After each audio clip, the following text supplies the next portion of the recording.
Good morning, Commanders.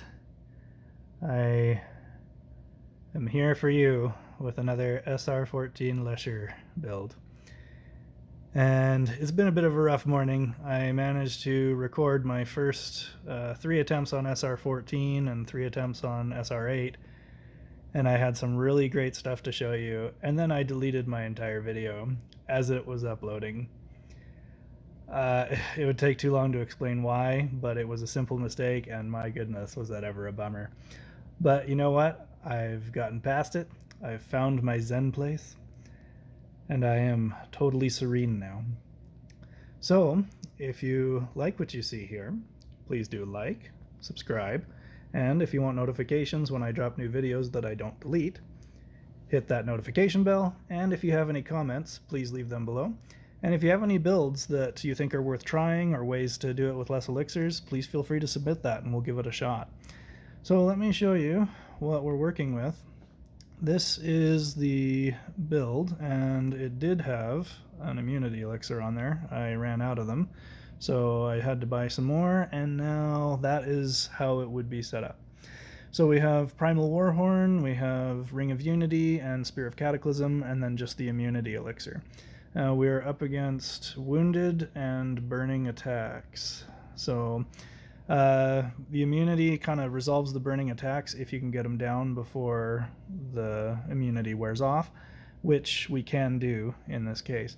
Having the wounded 95% of max health gone, that kind of makes it a possibility to where you could, if you do not have Ring of Unity, replace it with the Amulet of the Panther Queen.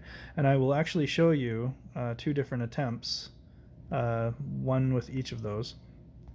So that is what we're going to be showing you. I also deleted these 2 attempts that I did, one with a fire build. This one got, oh, I did not have that on there. I had that. I managed to mess that up. Yeah, I had Sword of the Phoenix and Skull of the Necrolord. Wow, how did that get messed up? Okay, but anyway, I had Sword of the Phoenix, Skull of the Necrolord, and Spear of Cataclysm, and then I used these 3 elixirs, health, regen, and immunity, and I was able to get about 60% with this build. Here are my unit levels, in case anybody's wondering. And Powerstones. No Powerstones on that. Range and Corrupted Protection. We just have Unshackle, and then we have Corrupted Strike and Unshackle on those.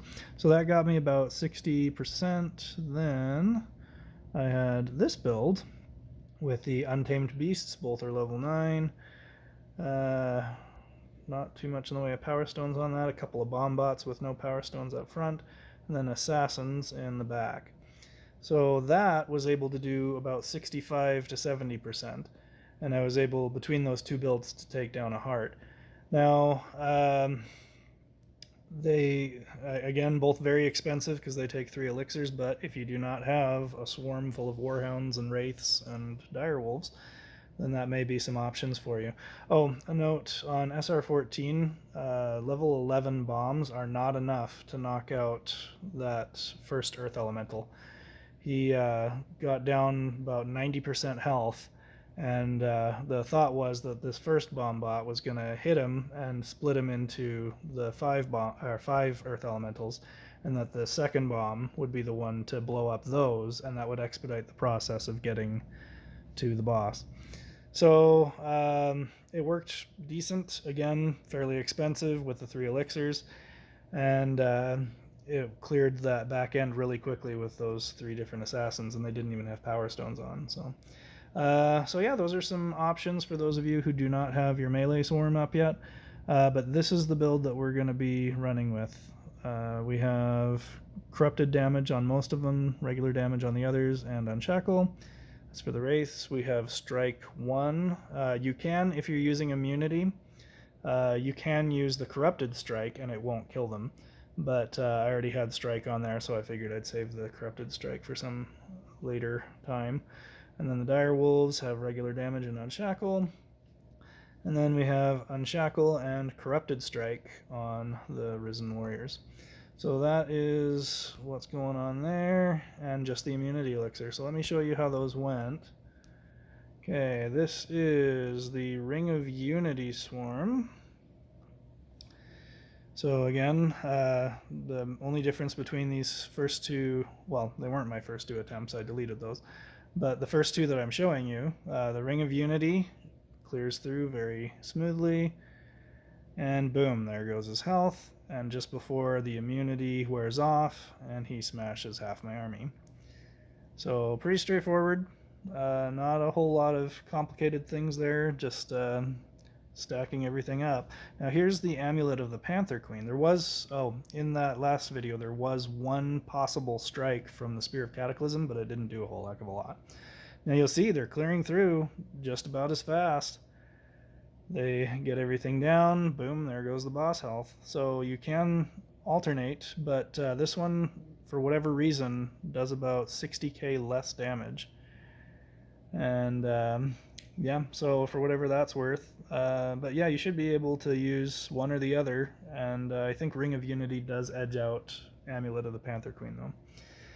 Okay, so that's it for SR14. Any of you who are interested in SR8, here is a 1Elixir build, basically the same thing.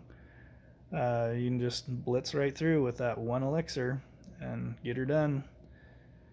So thank you for watching. Please do like and subscribe, and send me your condolences for my bad morning deleting my entire video. And I appreciate your support, guys. We're doing great building the channel. We're almost at 200 subscribers, so please do subscribe, and we'll have more content for you soon. Thanks so much.